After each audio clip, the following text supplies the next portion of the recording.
C'est un convoi qui déclenche la colère de ceux qui ne veulent plus voir de militaires français au Sahel. Après avoir été bloqués au Burkina Faso, même scénario au Niger, des milliers de personnes ont tenté d'empêcher la progression de ce convoi.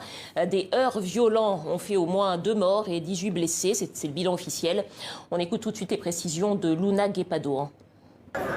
Le convoi militaire de la force française Barkhane, de nouveau freiné dans sa traversée par un millier de manifestants. Pneus en travers des routes, départs de feu, barrages humains, les militaires français restent bloqués à Terra pendant près de 5 heures. Présentes sur place, les forces de sécurité nigériennes tentent de maintenir les manifestants à distance à coups de gaz lacrymogène.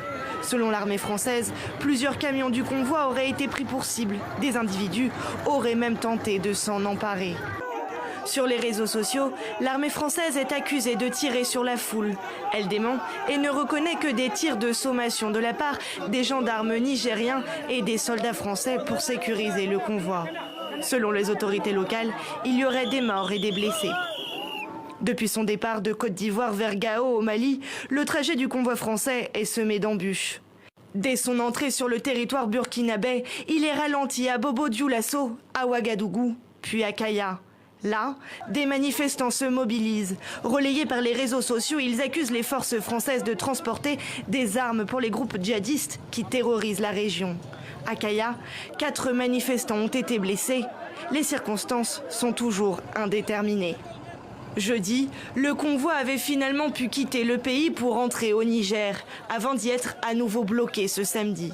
Dans ce contexte anti-français, le président nigérien Mohamed Bazoum a exprimé sa reconnaissance envers la France et apporté son soutien à l'armée française.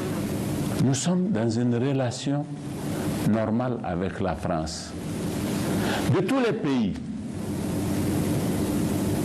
qui sont engagés à nos côtés dans la lutte contre le terrorisme, aujourd'hui, la France est le pays qui consent le plus de sacrifices. Le convoi a finalement pu quitter Terra à la mi-journée.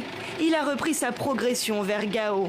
De nombreuses précautions ont été prises pour sécuriser le convoi jusqu'à son arrivée au Mali, où là aussi, les critiques se multiplient à l'égard de la présence française au Sahel.